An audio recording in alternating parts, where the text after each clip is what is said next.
الحمد لله نحمده ونستعينه ونستغفره ونعوذ بالله من شرور أنفسنا ومن سيئات أعمالنا من يهده الله فلا مضل له ومن يضلل فلا هادي له أشهد أن لا إله إلا الله وحده لا شريك له وأشهد أن محمدا عبده ورسوله أرسله بالحق بشيرا ونذيرا وداعيا إلى الله بإذنه وسراجا منيرا اللهم صل على محمد وعلى آل محمد كما صليت على إبراهيم وعلى آل إبراهيم إنك حميد مجيد اللهم بارك على محمد وعلى آل محمد كما باركت على إبراهيم وعلى آل إبراهيم إنك حميد مجيد أما بعد فإن خير الكلام كلام الله وخير الهدي هدي محمد صلى الله عليه وسلم وشر الأمور محدثاتها وكل محدثة بدعة وكل بدعة ضلالة وكل ضلالة في النار يا أيها الذين آمنوا اتقوا الله حق تقاته ولا تموتن إلا وأنتم مسلمون اللهم رب اشرح لي صدري ويسر لي أمري واحلل عقدة من لساني يفقهوا قولي أيها الإخوان والأخوات أوصيكم وإياي أولا بتقوى الله أعوذ بالله من الشيطان الرجيم بسم الله الرحمن الرحيم يا أيها الذين آمنوا قوا أنفسكم وأهليكم نارا وقودها الناس والحجارة عليها ملائكة غلاظ شداد لا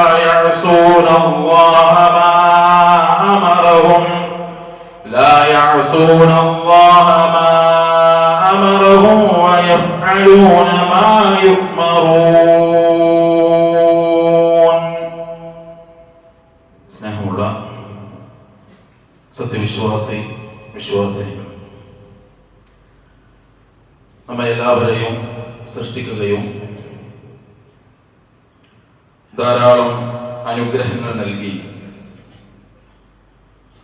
നമ്മെ പരിപാലിച്ചു കൊണ്ടിരിക്കുകയും ചെയ്യുന്ന ഏകനായ കാരുണ്യവാനായ അല്ലാഹു സുബ്ഹാനഹു വ തആലയുടെ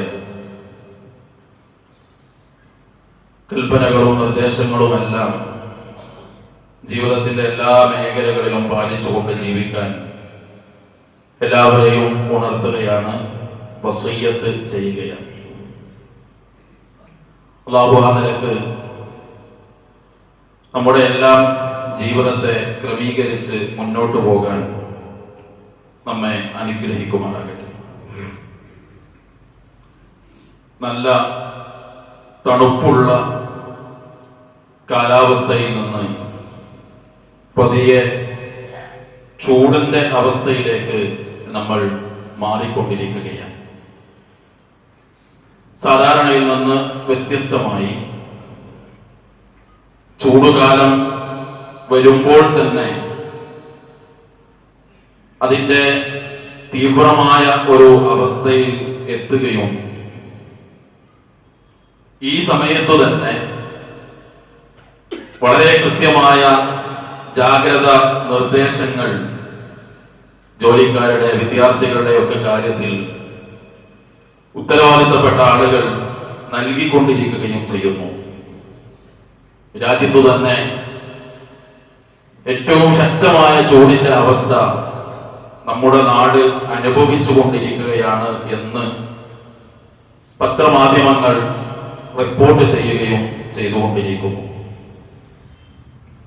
ഇത്തരം സന്ദർഭങ്ങളിൽ ഈ ചർച്ചകളെല്ലാം നടക്കുമ്പോൾ വിശ്വാസികളായ നമ്മൾ ഇതിന്റെ വിവിധ തലങ്ങളെക്കുറിച്ച് ചിന്തിക്കുകയും പാഠം ഉൾക്കൊള്ളുകയും ചെയ്യേണ്ടതുണ്ട്. അതിലൊന്ന്, വളരെ അടുത്ത സമയത്താണ് തണുപ്പുള്ള കാലാവസ്ഥയും ദിവസങ്ങളും സാഹചര്യവും നമ്മളിൽ നിന്ന് വിട പറഞ്ഞത്. ഈ സമയത്ത് നാം ചിന്തിക്കേണ്ടത്, ഒരു പ്രയാസകരമായ സാഹചര്യം വരുമ്പോൾ, അതല്ലെങ്കിൽ നമുക്ക് കുറച്ച് പ്രശ്നങ്ങൾ ഉണ്ടാക്കുന്ന അവസ്ഥകൾ വരുമ്പോൾ, അതിനു മുൻപ് കിട്ടിയ അനുകൂലമായ സാഹചര്യങ്ങളെ നമ്മൾ എങ്ങനെ ഉപയോഗപ്പെടുത്തിയെന്നും നമ്മൾ അതിന് നന്ദിയുള്ളവരായി ജീവിച്ചോ എന്നതും നാം ചിന്തിക്കേണ്ട ഒരു കാര്യമാണ്. മനുഷ്യന്റെ സ്വഭാവമായി അല്ലാഹു സുബ്ഹാനഹു വ തആല പ്രത്യേകം പറഞ്ഞതാണ്, ഇന്നൽ ഇൻസാന ലിറബ്ബിഹി ലകനൂദ്. മനുഷ്യൻ തന്റെ റബ്ബിനോട് ഏറെ നന്ദി കെട്ടവനാണ്. അനുഗ്രഹങ്ങൾ ലഭിക്കുമ്പോ, അനുകൂലമായ സാഹചര്യങ്ങൾ ലഭിക്കുമ്പോ, ആ അനുകൂലമായ സാഹചര്യം തന്ന റബ്ബിനോട് നന്ദിയുള്ളവരാകാനോ, ആ കിട്ടിയ അനുകൂലമായ സാഹചര്യങ്ങളെ റബ്ബിന്റെ മാർഗത്തിൽ ഉപയോഗപ്പെടുത്താനോ പലപ്പോഴും മനുഷ്യർ ശ്രമിക്കാറില്ല, ശ്രദ്ധിക്കാറില്ല എന്നത് ഒരു യാഥാർത്ഥ്യമാണ്. തണുപ്പുള്ള കാലാവസ്ഥ എന്നത് പൊതുവെ നന്മകളിൽ സജീവമാകാൻ പറ്റിയ, രാവ് കൂടുതലുള്ള, പകൽ സമയം കുറവുള്ള സാഹചര്യമായിരിക്കും. അത്തരമൊരു സന്ദർഭം കിട്ടിയിട്ട് എത്ര കണ്ട് നന്മകളെ വർദ്ധിപ്പിക്കാൻ എനിക്ക് സാധിച്ചു എന്നത് ഇത്തരം ചർച്ചകൾ നമ്മൾ നടത്തുമ്പോൾ നമ്മൾ സ്വന്തത്തോട് ചോദിക്കേണ്ട, ഉത്തരം കണ്ടെത്തേണ്ട ഒരു കാര്യമാണ്. രണ്ടാമത്തത്, ഏതു സാഹചര്യത്തെയും ഉൾക്കൊള്ളാനുള്ള മനസ്സുണ്ടാവുക എന്നതും വളരെ പ്രധാനപ്പെട്ട ഒരു വിഷയമാണ്.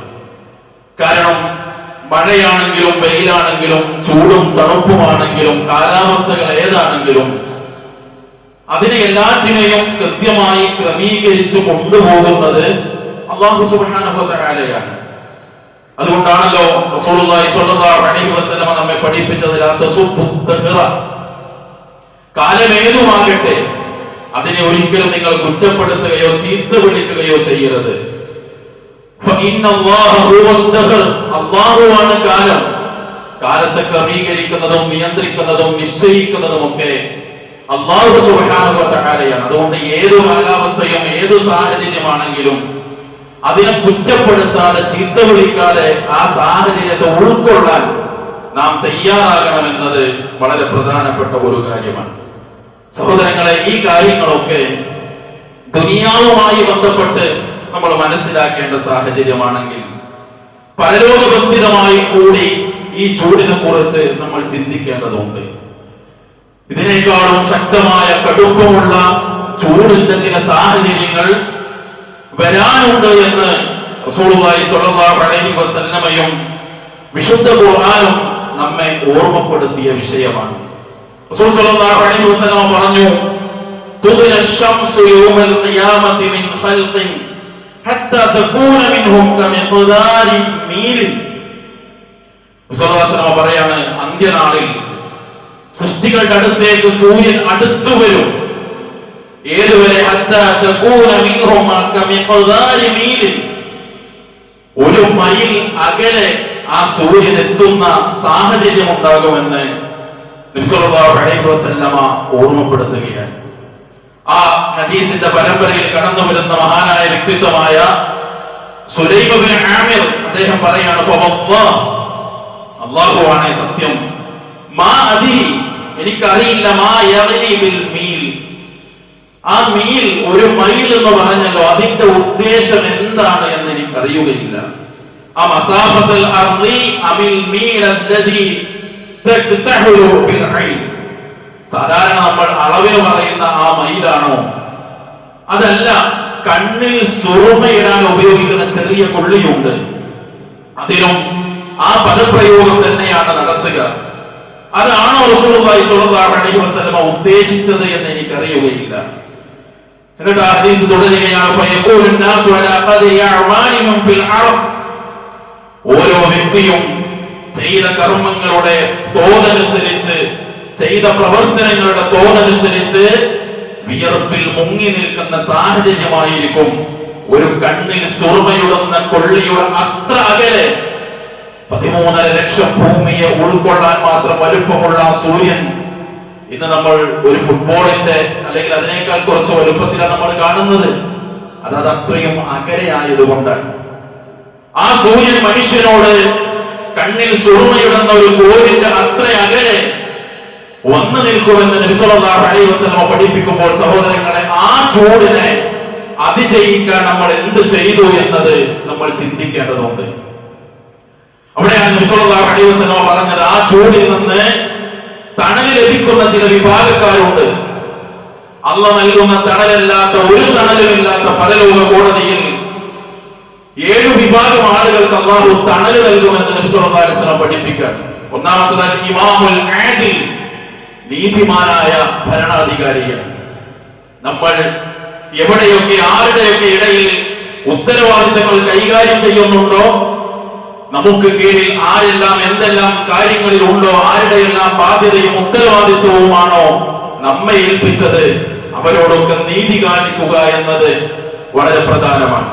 രണ്ടാമത്തെ നബി സല്ലല്ലാഹു അലൈഹി വസല്ലം പറഞ്ഞത്, വശാബുൻ നശഅ ഫീ ഇബാദത്തി റബ്ബി, തന്റെ രക്ഷിതാവിനെ ഇബാദത്തെടുത്ത് വളർന്നു വരുന്ന ചെറുപ്പക്കാരൻ, യുവാവ്. മുമ്പ് നമ്മൾ വിശദീകരിച്ചതാണ് ആ ഭാഗം.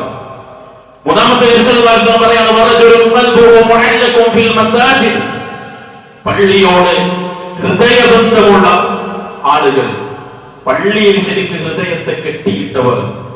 നമ്മൾ ഓരോരുത്തരും ചിന്തിക്കേണ്ടത്, കേവലം ആഴ്ചയിൽ ഒരു ജുമുഅക്കോ സാഹചര്യങ്ങൾ അനുകൂലമായി കിട്ടുന്ന സമയത്ത് ഏതെങ്കിലുമൊക്കെ ഒരു ജമാഅത്തിനോ വന്നു പോകുന്നതിനപ്പുറം റബ്ബിന്റെ പള്ളിയോട് എത്രമേൽ ഹൃദയബന്ധം നമുക്ക് ഓരോരുത്തർക്കും ഉണ്ട് എന്നത് നമ്മൾ ആലോചിക്കേണ്ട കാര്യമാണ്. നാലാമത്തെ നബി സല്ലല്ലാഹു അലൈഹി വസല്ലം പറഞ്ഞു, വറജുലാനി തഹാബാ ഫില്ലാഹി ഇജ്തമഅ അലൈഹി വതഫറഖ അലൈഹി, അല്ലാഹുവിന്റെ മാർഗ്ഗത്തിൽ സ്നേഹിക്കുന്ന, റബ്ബിന്റെ മാർഗ്ഗത്തിൽ കൂടിയിരിക്കുന്ന, റബ്ബിന്റെ മാർഗ്ഗത്തിൽ പിരിഞ്ഞു പോകുന്ന ആളുകൾ, അല്ലാഹുവിന്റെ മാർഗ്ഗത്തിൽ സ്നേഹിക്കുന്നവർ, അവർക്ക് അല്ലാഹുവിന്റെ അർശിന്റെ തണൽ നൽകും. നബി സല്ലല്ലാഹു അലൈഹി വസല്ലം തുടർന്ന് പറഞ്ഞു, വറജുലുൻ തലബതുഹു ഇംറഅത്തുൻ ദാത മൻസബിൻ വജമാൽ ഫഖാല ഇന്നി അഖാഫുല്ലാഹ്, ഒരു പെണ്ണ് കാണാൻ നല്ല ഭംഗിയുള്ള, നല്ല തറവാടിത്തമുള്ള ഒരു തീ ഒരു അശ്ലീലതയിലേക്ക്, ഒരു ആവശ്യത്തിലേക്ക് തന്നെ ക്ഷണിച്ചാൽ ആ ക്ഷണത്തിന് ഉത്തരം കൊടുക്കാതെ, ഇന്നി അഖാഫുല്ലാഹ്, ഞാൻ അല്ലാഹുവിനെ ഭയപ്പെടുന്നവനാണ് എന്ന് പറഞ്ഞ് അധർമ്മങ്ങൾക്ക് സ്വാതന്ത്ര്യമുള്ളിടത്തും അതിൽ നിന്ന് വിട്ടുനിൽക്കാൻ ശ്രമിക്കുന്നവൻ നാളെ പരലോകത്ത് അല്ലാഹു തണൽ കൊടുക്കുമെന്ന്. വറജുലുൻ തസദ്ദഖ അഖ്ഫ ഹത്താ ലാ തഅലമ ശിമാലുഹു മാ തുൻഫിഖു യമീനുഹു, തന്റെ വലത് കൈ ചെലവഴിച്ചത് ഇടത് കൈ പോലും അറിയാത്ത വിധം താൻ ചെയ്ത സ്വതക്കയെ ഏറ്റവും രഹസ്യമാക്കി വെക്കുന്നവൻ. വറജുലുൻ ذكر الله خاليا ففاضت عينا ذكر الله خاليا, ഒഴിഞ്ഞിരുന്ന അല്ലാഹുവിനെ കുറിച്ച് ചിന്തിക്കുകയും ഫഫാദത് ഐന, റബ്ബിനെ കുറിച്ചും പരലോകത്തെ കുറിച്ചും ചെയ്തു കൂട്ടിയ പാപങ്ങളെ കുറിച്ചും ഒക്കെ ചിന്തിച്ച് ഒറ്റയ്ക്കിരുന്ന് കരയാനാകുന്നവർ, അവർക്കും അല്ലാഹു അവന്റെ അർശിന്റെ തണൽ കൊടുക്കുമെന്ന് റസൂലുള്ളാഹി സ്വല്ലല്ലാഹു അലൈഹി വസല്ലം ഓർമ്മപ്പെടുത്താൻ. സഹോദരങ്ങളെ, ഒരു മൈൽ അകലെ, ഒരു കൊള്ളിക്കഷ്ണത്തിന്റെ അകലെ സൂര്യൻ വന്നു നിൽക്കുന്ന കാലത്ത്, സമയത്ത് ഈ വിഭാഗങ്ങൾക്ക് അല്ലാഹു തണൽ കൊടുക്കുമ്പോൾ ഇതിൽ ഏത് പ്രവർത്തനം നമ്മളിൽ സജീവമായി ഉണ്ട് എന്നത് ദുനിയാവിന്റെ ചൂടിന്റെ പ്രയാസത്തെ കുറിച്ച് ചർച്ച ചെയ്യുമ്പോൾ നമ്മൾ ചിന്തിക്കേണ്ട കാര്യമാണ്. മറ്റൊന്ന്, നരകമാണ്, നരകത്തിന്റെ ചൂട്. വിശുദ്ധ ഖുർആൻ ആവർത്തിച്ച് നമ്മെ ഓർമ്മപ്പെടുത്തിയതാണത്. അല്ലാഹു സുബ്ഹാനഹു വ തആല സൂറത്തുൽ തഹ്രീം 66-ാമത്തെ സൂറത്ത്, അതിന്റെ 6-ാമത്തെ വചനം നമുക്ക് മനപ്പാഠമുള്ള ആയത്താണ്. അല്ലാഹു പറഞ്ഞില്ലേ, യാ അയ്യുഹല്ലദീന ആമനൂ ഖൂ അൻഫുസകും വഅഹ്ലീകും നാറാ. സത്യവിശ്വാസികളെ, നിങ്ങൾ നിങ്ങളെയും നിങ്ങളുടെ കുടുംബത്തെയും നരകത്തിൽ നിന്ന് കാത്തുകൊള്ളണേ.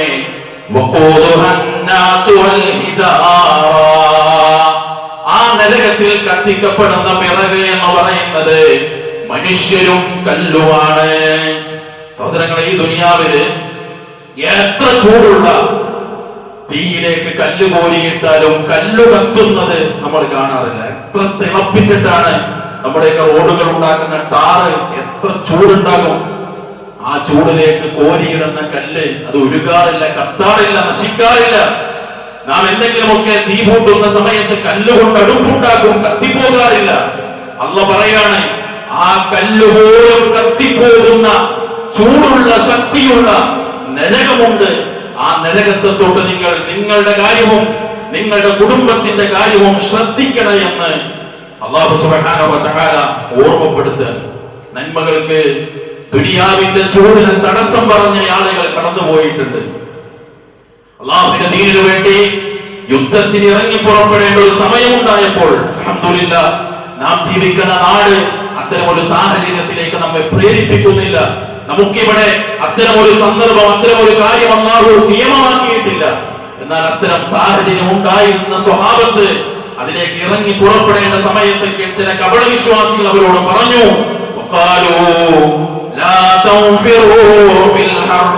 മനുഷ്യരെ, ഈ ചൂടുകാലത്ത് നിങ്ങൾ ഇതിന് ഇറങ്ങി പുറപ്പെടേണ്ടതില്ല. നിങ്ങൾക്ക് വീട്ടിൽ അടങ്ങിക്കഴിഞ്ഞുകൂടെ? ഈ ചൂടത്താണോ ഇത്തരം കാര്യങ്ങൾക്ക് നിങ്ങൾ പോകുന്നത്? അല്ലാഹു പറഞ്ഞത് എന്താ? പ്രവാചകനെ അവരോട് പറയുക, നാറു ജഹന്നമ അശദ്ദു ഹർറാ. ഈ ദുനിയാവിൽ നിങ്ങൾ അനുഭവിക്കുന്ന ഈ സൂര്യന്റെ വെയിലിന്റെ ചൂടുണ്ടല്ലോ, അതിനേക്കാളും കഠിനമായ ചൂടാണ് നരകത്തിന്റെ ചൂട്. ലൗകാനൂ യഫ്ഖഹൂൻ, അവര് കാര്യം മനസ്സിലാക്കിയിരുന്നുവെങ്കിൽ. അതുകൊണ്ട് സഹോദരങ്ങളെ, ഇത്തരം ചില ചൂടിന്റെ സന്ദർഭങ്ങൾ കൂടി വരാനുണ്ട്, നമ്മൾക്ക് അഭിമുഖീകരിക്കാനുണ്ട് ജീവിതത്തിൽ എന്ന ചിന്തയുണ്ടാവുകയും ഇവിടത്തെ ദുനിയാവിന്റെ ചെറിയ ചൂടിനെ അതിജയിക്കാൻ അനേകം ഭൗതിക സംവിധാനങ്ങൾ ഒരുക്കുന്ന നമ്മൾ പരലോക ജീവിതത്തിൽ വരാനുള്ള ഇത്തരം ചൂടിന്റെ സന്ദർഭങ്ങളെ അതിജയിക്കാൻ കർമ്മങ്ങൾ കൊണ്ട് തയ്യാറായോ എന്നത് ഇത്തരം ഒരു സന്ദർഭത്തിൽ നാം പരിശോധിക്കേണ്ട കാര്യമാണ്. ഏറ്റവും പ്രധാനം തൗഹീദ് ശരിയാവുക എന്നതു തന്നെയാണ്. ഈ ആളിക്കത്തുന്ന നരകത്തിന്റെ തീയിൽ നിത്യമായി കിടക്കേണ്ടി വരും എന്ന് പറഞ്ഞത് ശിർക്ക് സംഭവിക്കുമ്പോഴാണ്. അതുകൊണ്ട് ഓരോ വിശ്വാസിയും തന്നിൽ ശിർക്കില്ല എന്ന് ഉറപ്പുവരുത്താൻ, തന്റെ തൗഹീദിൽ വീഴ്ച സംഭവിച്ചിട്ടില്ല എന്ന് ഉറപ്പുവരുത്താൻ നമ്മൾ ശ്രദ്ധിക്കണം. അതോടൊപ്പം ധാരാളമായി നന്മകളെ ചെയ്തു വെക്കാൻ, തിന്മകളിൽ നിന്ന് പരിപൂർണമായി വിട്ടുനിൽക്കാൻ, പരലോകത്തേക്ക് വേണ്ടി എന്തെല്ലാം കാര്യങ്ങൾ അധികം ചെയ്തു വെക്കാനാകുമോ അത് ചെയ്തു വെക്കാൻ നമ്മൾ ശ്രമിക്കുകയും അപ്രകാരം തന്നെ ഈ നരകത്തിന്റെ ചൂടിൽ നിന്ന് രക്ഷയ്ക്ക് വേണ്ടി നമ്മൾ അല്ലാഹുവോട് പ്രാർത്ഥിക്കുകയും ചെയ്യണം. റസൂലുള്ളാഹി സ്വല്ലല്ലാഹു അലൈഹി വസല്ലം പറഞ്ഞില്ലേ, ഒരു ദിവസം 3 തവണ ഒരാൾ അല്ലാഹുവോട് സ്വർഗ്ഗത്തെ ചോദിച്ചാൽ സ്വർഗ്ഗം റബ്ബിനോട് പറയുമെന്നാണ്, അല്ലാഹുവേ ആ മനുഷ്യനെ നീ പ്രവേശിപ്പിക്കണേ എന്ന്. 3 തവണ ഒരാൾ നരകത്തിൽ നിന്ന് അല്ലാഹുവോട് രക്ഷ തേടിയാൽ നരകം പറയും, അല്ലാഹുവേ ആ മനുഷ്യനെ എന്നിൽ നിന്ന് കാത്തുരക്ഷിക്കണേ എന്ന്. പ്രാർത്ഥനകൾ ഉണ്ടാകണം, പ്രവർത്തനങ്ങൾ ഉണ്ടാകണം. ചൂട് കൂടി വരികയാണ്. ഇപ്പോൾ തന്നെ നമ്മൾ സംസാരിച്ചു കൊണ്ടിരിക്കുന്നത് ഇങ്ങനെയാണെങ്കിൽ എന്തായിരിക്കും റമദാന് എന്നുവരെ നമ്മൾ ചോദിച്ചു കൊണ്ടിരിക്കാൻ. സഹോദരങ്ങളെ, നന്മകളിൽ ഈ ചൂടോ പ്രയാസങ്ങളോ ഭൗതികമായ തടസ്സങ്ങളോ എനിക്ക് തടസ്സമാകില്ല. കാരണം ഇതിനേക്കാൾ ചൂടുള്ള നരകമുണ്ട്, അവിടെ നിന്ന് എനിക്ക് രക്ഷ വേണമെന്ന് ചിന്തിച്ച് കർമ്മങ്ങളിൽ സജീവമാവുക. അല്ലാഹു തൗഫീഖ് നൽകി അനുഗ്രഹിക്കുമാറാകട്ടെ. അൽഹംദുലില്ലാഹി റബ്ബിൽ ആലമീൻ, അസ്സലാത്തു വസ്സലാമു അലാ റസൂലിഹിൽ അമീൻ വഅലാ ആലിഹി വസഹ്ബിഹി അജ്മഈൻ. അമ്മാ ബഅദ്. സ്നേഹമുള്ള വിശ്വാസിനികൾ, അള്ളാഹുവിനെ സൂക്ഷിച്ചുകൊണ്ട് ജീവിക്കാൻ ഒരിക്കൽ കൂടി ഉണർത്തുകയാണ്, വസിയ്യത്ത് ചെയ്യുകയാണ്. അള്ളാഹു നമ്മെ അനുഗ്രഹിക്കുമാറാകട്ടെ. ശഅബാൻ മാസത്തിലാണ് നാം ഉള്ളത് എന്നും ഈ മാസത്തിന്റെ സവിശേഷതകളും പ്രത്യേകതകളും ഒക്കെ നാം മനസ്സിലാക്കുകയും ചെയ്തതാണ്. എല്ലാ സന്ദർഭങ്ങളിലും നാം പറയാറുള്ളത് പോലെ നന്മകൾക്ക് വരുന്ന അവസരങ്ങളിൽ നിന്ന് മനുഷ്യർ അശ്രദ്ധരാകുന്നതോടൊപ്പം തന്നെ ഇസ്ലാമിൽ ഇല്ലാത്ത കുറെ കാര്യങ്ങൾ ചെയ്ത് പരലോകത്ത് വലിയ നഷ്ടമുണ്ടാക്കാനും ആളുകൾ ശ്രമിക്കാറുണ്ട് എന്നത് ഒരു സത്യമാണ്. അത് പല മാസങ്ങളിലും എന്നതുപോലെ ശഅബാൻ മാസത്തിന്റെ കാര്യത്തിലും അത്തരം ചില ചിന്തകളും പ്രവർത്തനങ്ങളും നമുക്ക് കാണാൻ കഴിയും. ശഅബാനുമായി ബന്ധപ്പെട്ട് നമ്മൾ ചിന്തിക്കുകയാണെങ്കിൽ പ്രത്യേകിച്ചും അതിന്റെ 15 ബന്ധപ്പെട്ട് ധാരാളം അനാചാരങ്ങൾ. അതിവിടെ പറയുമ്പോൾ ഈ സദസ്സിലിരിക്കുന്ന ഒരാൾ പോലും ഒരുപക്ഷെ അത്തരം കാര്യങ്ങൾ ചെയ്യുന്നവർ ഉണ്ടാകണമെന്നില്ല. ഈ സൂറത്തു തഹ്രീമിന്റെ ആയത്തിൽ അള്ളാഹു പറഞ്ഞത് ആളിക്കത്തുന്ന നരകത്തിൽ നിന്ന് നിങ്ങളെ കാത്തുകൊള്ളണമെന്നു മാത്രമല്ല, നിങ്ങളുടെ കുടുംബത്തെ കൂടി കാത്തുകൊള്ളണേ എന്ന്. അതുകൊണ്ട് നമ്മളോടൊക്കെ ബന്ധമുള്ളവരിൽ, കുടുംബങ്ങളിൽ ഇത്തരം താഴെ പറയുന്ന ബിദ്അത്തുകൾ ചെയ്യുന്നവരുണ്ടെങ്കിൽ അവരെ ഉപദേശിക്കാനും തിരുത്താനും കൂടി സഹോദരങ്ങളെ നമുക്ക് സാധിക്കേണ്ടതുണ്ട്. 12ഓളം ബിദ്അത്തുകൾ ഈ ഒരൊറ്റ രാവുമായി ബന്ധപ്പെട്ട ആളുകൾ നിർവഹിക്കുന്നുണ്ട്. ഒന്ന്, ഈ ദിനത്തിന് പ്രത്യേകം പേര് കൊടുത്ത് ബറാഅത്ത് രാവ് എന്ന് കൊടുക്കുകയും ഈ രാവിലാണ് അല്ലാഹു സുബ്ഹാനഹു വ തആല വിശുദ്ധ ഖുർആൻ ഇറക്കിയത് എന്ന് പ്രചരിപ്പിക്കുകയും അതിന് വിശുദ്ധ ഖുർആനിന്റെ വചനങ്ങൾ ദുർവ്യാഖ്യാനം ചെയ്യുകയും ചെയ്യാറുണ്ട്. സഹോദരങ്ങളെ, ഒരാവർത്തി ഖുർആൻ ഓതിയ ഏതൊരാൾക്കും അറിയും, അല്ലാഹു പറഞ്ഞതാണ് സൂറത്തുൽ ബഖറയിൽ, ശഹ്റു റമളാനല്ലദീ ഉൻസില ഫീഹിൽ ഖുർആൻ. റമളാൻ മാസത്തിലാണ് അല്ലാഹു ഖുർആൻ ഇറക്കിയത് എന്ന് അല്ലാഹു തന്നെ അവന്റെ അതേ ഗ്രന്ഥത്തിൽ തന്നെ നമ്മെ പഠിപ്പിക്കുമ്പോൾ ആ ആയത്തിനെ പോലും ദുർവ്യാഖ്യാനിച്ച് ഖുർആൻ ഇറങ്ങിയത് ശഅബാൻ 15 രാവിനാണ് എന്ന് പറഞ്ഞ് അതിന് പ്രത്യേകത കൊടുക്കുന്നു. രണ്ടാമത്തത്, ഈ ദിവസത്തിൽ ശഅബാൻ മാസത്തിൽ നബി സല്ലല്ലാഹു അലൈഹി വസല്ലം ധാരാളം നോമ്പെടുത്തു. പക്ഷെ അതിന്റെ 15 ചില പ്രത്യേകതകൾ കൽപ്പിച്ചുകൊണ്ട് നോമ്പെടുക്കുന്ന ആളുകളുണ്ട്. മൂന്നാമത്തത്, ഈ രാവാണ് ശഅബാൻ 15 രാവാണ് വിധി നിർണയത്തിന്റെ രാവ്. അല്ലാഹു പറഞ്ഞു ലൈലത്തുൽ ഖദർ അത് നിർണയത്തിന്റെ രാവ് അതാണ് എന്ന് അല്ലാഹു സുബ്ഹാനഹു വ തആല പഠിപ്പിക്കുകയും അത് റമളാനിന്റെ അവസാനത്തെ 10 എന്ന് റസൂലുള്ളാഹി സ്വല്ലല്ലാഹു അലൈഹി വസല്ലം വിശദീകരിക്കുകയും ചെയ്തു. എന്നിട്ടും ഈ ശഅബാൻ 15 വിധി നിർണയത്തിന്റെ രാവ് എന്ന് പറഞ്ഞ് പോലീസ് കൽപ്പിക്കുന്നവർ. എന്നിട്ട് നാലാമത്തേതായി നടക്കുന്നത് ഈ ദിവസത്തിൽ പ്രത്യേകമായ ഒരു ഖബർ സിയാറത്ത്. അഞ്ചാമത് ചെയ്യാറുള്ളത് ഈ ദിവസങ്ങളിൽ പ്രത്യേകമായ ചില സിയാറത്ത് ടൂറുകൾ. നമുക്കറിയാം, കെട്ടി ഒരുങ്ങി പുണ്യം പ്രതീക്ഷിച്ച് പുറപ്പെട്ടു പോവുക എന്നത് തന്നെ 3 സ്ഥലത്തേക്ക് മാത്രമേ അനുവദനീയമുള്ളൂ എന്ന് റസൂലുള്ളാഹി സ്വല്ലല്ലാഹു അലൈഹി വസല്ലം പ്രത്യേകം പഠിപ്പിച്ചു. അത് മസ്ജിദുൽ ഹറാമാണ്, മസ്ജിദുൽ നബവിയാണ്, മസ്ജിദുൽ അഖ്സയാണ്. അല്ലാഹു ആ പരിശുദ്ധമായ ഭവനത്തെ വിശ്വാസികളുടെ കൈകളിൽ തിരിച്ചേൽപ്പിക്കുമാറാകട്ടെ. ഈ 3 സ്ഥലങ്ങളിലല്ലാതെ പുണ്യം പ്രതീക്ഷിച്ച് യാത്ര പുറപ്പെട്ടു പോകരുത് എന്ന റസൂലുള്ളാഹി സ്വല്ലല്ലാഹു അലൈഹി വസല്ലമയുടെ നിർദ്ദേശങ്ങളെ പോലും മറന്ന് സിയാറത്ത് ടൂറുകൾ പ്രത്യേകം പോകുന്നത് കാണാം. ആറാമത്തെ കാര്യം, ഈ ദിവസത്തിൽ പ്രത്യേകമായ ചില നിസ്കാരം ഇസ്ലാം പഠിപ്പിക്കാത്ത, റസൂലുള്ളാഹി സ്വല്ലല്ലാഹു അലൈഹി വസല്ലം പഠിപ്പിക്കാത്ത രൂപത്തിൽ നമുക്ക് കാണാനാകും. ഏഴാമത്തെ കാര്യം, ചില പ്രത്യേക രൂപത്തിലുള്ള ഭക്ഷണങ്ങൾ ഈ ദിവസത്തിന്റെ പ്രാധാന്യത്തിന്റെ ഭാഗമായി പാകം ചെയ്യുകയും ഭക്ഷിക്കുകയും ചെയ്യുന്നു. എട്ടാമത്തെ കാര്യം, ഈ രാവിലും ഈ ദിവസത്തിലും പ്രത്യേകമായി സൂറത്തു യാസീൻ പാരായണം ചെയ്യൽ പോരിശയാണ് എന്ന് ആളുകളെ പഠിപ്പിക്കുന്നു. ഈ 9ാമത്തെ കാര്യം, സൂറത്തു യാസീൻ ഓതിയതിനു ശേഷം ഇത്ര തവണ സൂറത്തു യാസീൻ ഓതിയിട്ട് ശേഷം ഇന്ന പ്രാർത്ഥന പ്രാർത്ഥിക്കണമെന്ന് പറഞ്ഞ് ഇസ്ലാമിലില്ലാത്ത സുദീർഘമായ ഒരു പ്രാർത്ഥന ഈ ദിവസത്തിന്റെ ഭാഗമായി പണ്ഡിത വേഷധാരികൾ സമൂഹത്തെ പഠിപ്പിക്കുന്നുണ്ട്. 10ാമത്തെ കാര്യം, ഇസ്ലാം പഠിപ്പിക്കാത്ത ചില ദിക്റുകൾ പ്രത്യേകം ചില എണ്ണം പറഞ്ഞുകൊണ്ട് തന്നെ ഈ ദിവസത്തിൽ നിർദ്ദേശിക്കുന്നത് നമുക്ക് കാണാൻ കഴിയും. അതുപോലെ തന്നെ 11ാമത്തെ കാര്യം, സൂറത്തുൽ ദുഖാൻ ഈ ദിവസത്തിൽ പാരായണം ചെയ്യൽ പുണ്യമാണ് എന്ന് ആളുകളെ പഠിപ്പിക്കുന്നുണ്ട്. 12ാമത്തെ കാര്യം, ഈ ഇല്ലാത്ത പോലീസുകളൊക്കെ പറയാൻ വേണ്ടി സൂറത്തു ദുഹാനിലെ തന്നെ ആയത്തുകൾ ദുർവ്യാഖ്യാനം ചെയ്ത് അവതരിപ്പിക്കുന്നത് നമുക്ക് കാണാൻ സാധിക്കും. സഹോദരങ്ങൾ, ഒന്ന് ചിന്തിച്ചു നോക്കി. ഒരു ബിദ്അത്തുകാരന് സംരക്ഷണം കൊടുക്കുന്നത് പോലും തെറ്റാണ് എന്ന് പഠിപ്പിച്ച മതത്തിന്റെ അനുയായികൾ ഈ ഒരൊറ്റ ദിവസത്തിൽ ചെയ്യുന്നതാണ് ഈ 12 ബിദ്അത്തുകൾ. അല്ലാഹു സുബ്ഹാനഹു വ തആല പറഞ്ഞില്ല, അൽയൗമ അക്മൽതു ലക്കും ദീനക്കും വഅത്മംതു അലൈക്കും നിഅമതി വറദീതു ലക്കുമുൽ ഇസ്ലാമ ദീന. മനുഷ്യരെ, ഇന്നത്തെ ദിവസം നിങ്ങൾക്ക് ദീന് പൂർത്തിയാക്കി തന്നു എന്ന പലവരും നാം കേട്ട സൂറത്തുൽ മാഇദയിലെ 3ാമത്തെ ആയത്ത്. മഹാനായ ഇബ്നു കസീർ റഹ്മത്തുള്ളാഹി അലൈഹി ആ ആയത്തിന് നൽകുന്ന ഒരു വിശദീകരണമുണ്ട്. വലാ ഹലാല ഇല്ലാ മാ അഹല്ലഹു വലാ ഹറാമ ഇല്ലാ മാ ഹറമഹു വലാ ദീന ഇല്ലാ മാ ശറഅ. ഈ ആയത്ത് ഓതിയിട്ട് അദ്ദേഹം പറയാണ്, ഈ ആയത്തിലൂടെ അല്ലാഹു സുബ്ഹാനഹു വ തആല ഹലാലാക്കിയതല്ലാത്ത ഒന്നും ഹലാലല്ല, പടച്ച റബ്ബ് ഹറാമാക്കിയതല്ലാത്ത ഒരു കാര്യവും ഹറാമാവുകയില്ല. വലാ ദീന ഇല്ലാ മാ ശറഅ. അല്ലാഹു ഈ വിശുദ്ധ ഖുർആനിന്റെ വചനങ്ങളിലൂടെ, അല്ലാഹു തന്റെ വഹയിലൂടെ നബി സല്ലല്ലാഹു അലൈഹി വസല്ലമക്ക് മത നിയമമായി പഠിപ്പിച്ചു കൊടുത്തതല്ലാത്ത ഒന്നും മതമാവുകയില്ല. വകുല്ലു ഷൈഇൻ അഖ്ബറ ബിഹി ഫഹുവ ഹഖ്ഖുൻ വസിദ്ഖുൻ ലാ കദിബ ഫീഹി വലാ ഖുൽഫ്. എന്നിട്ട് അദ്ദേഹം പറയാണ്, അല്ലാഹു അറിയിച്ച ഈ കാര്യങ്ങളൊക്കെ അത് സത്യവും യാഥാർത്ഥ്യവുമാണ്, അതിലൊരു കളവും നമുക്ക് കാണാനാവുകയില്ല.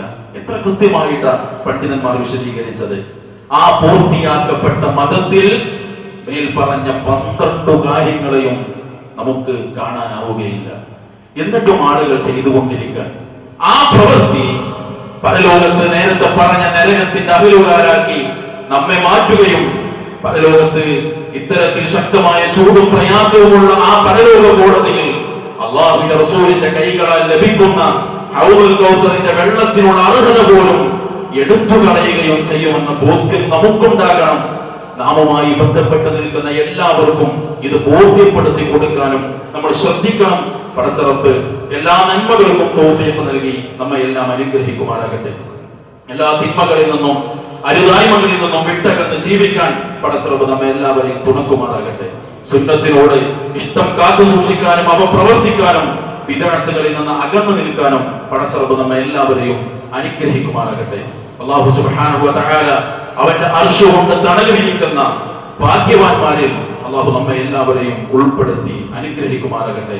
നരകത്തിന്റെ പരലോകത്തിന്റെ ചൂടും പ്രയാസങ്ങളും അനുഭവിക്കേണ്ടി വരുന്ന ഹതഭാഗ്യരിൽ നിന്ന് അല്ലാഹു നമ്മെ എല്ലാവരെയും കാത്തുരക്ഷിക്കുമാറാകട്ടെ. നമ്മുടെ കൂട്ടത്തിലെ രോഗികൾക്കെല്ലാം അല്ലാഹു പരിപൂർണമായ ശിഫ നൽകി അനുഗ്രഹിക്കുമാറാകട്ടെ. രക്ഷിതാക്കൾക്ക് വേണ്ടി, പിതാക്കൾക്ക് വേണ്ടി, മാതാക്കൾക്ക് വേണ്ടി പ്രാർത്ഥിക്കാൻ ആവശ്യപ്പെട്ടവരുണ്ട്. മക്കളുടെ കാര്യത്തിൽ പ്രത്യേകം പ്രാർത്ഥന കൊണ്ട് വസിയ്യത്ത് ചെയ്തവരുണ്ട്. പടച്ച റബ്ബ് എല്ലാവരുടെയും എല്ലാ തരത്തിലുമുള്ള പ്രയാസങ്ങളും നീക്കി പൂർണ്ണമായ ആഫിയത്ത്, ആരോഗ്യം അവർക്കെല്ലാം നൽകി അനുഗ്രഹിക്കുമാറാകട്ടെ. ഈമാൻ ഉൾക്കൊണ്ട് നമ്മളിൽ നിന്ന് മരണപ്പെട്ട എല്ലാവരുടെയും ഖബറടത്തിന് അല്ലാഹു വിശാലതയും അവർക്കെല്ലാം മഗ്ഫിറത്തും മർഹമത്തും നൽകി പടച്ച റബ്ബ് അവരെ അനുഗ്രഹിക്കുമാറാകട്ടെ. എവിടെ വെച്ച്, എപ്പോൾ, എങ്ങനെ അല്ലാഹു നമ്മെ തിരിച്ചു വിളിക്കുകയാണെങ്കിലും ലാ ഇലാഹ ഇല്ലല്ലാഹ് പ്രഖ്യാപിച്ച് തൗഹീദുള്ളവരായി ഈ ലോകത്തോട് വിട ചോദിക്കാൻ അല്ലാഹു നമ്മെ എല്ലാവരെയും അനുഗ്രഹിക്കുമാറാകട്ടെ. നാം ജീവിക്കുന്ന ഈ നാടിന്റെ നന്മയും ഒരുമയും ഐക്യവും സമാധാനവും സന്തോഷവും ഈ രാജ്യത്ത് നാം അനുഭവിക്കുന്ന സ്വാതന്ത്ര്യവും അല്ലാഹു നമുക്ക് നിലനിർത്തി തരുമാറാകട്ടെ. അതിനെ തകർക്കാനുള്ള എല്ലാ പരിശ്രമങ്ങളെയും അല്ലാഹു പരാജയപ്പെടുത്തുമാറാകട്ടെ. അല്ലാഹുവിന്റെ ദീനിനോട് ശത്രുത കാണിക്കുന്ന ലോകത്തിന്റെ വിവിധ ഭാഗങ്ങളിലുള്ള എല്ലാവരെയും അല്ലാഹു അവരുടെ തന്ത്രങ്ങളെ പരാജയപ്പെടുത്തുമാറാകട്ടെ. اللهم اعز الاسلام والمسلمين واذل الشرك والمشركين ودمر اعداءك اعداء الدين. ربنا آتنا في الدنيا حسنه وفي الاخره حسنه وقنا عذاب النار. وسلام على المرسلين والحمد لله رب العالمين.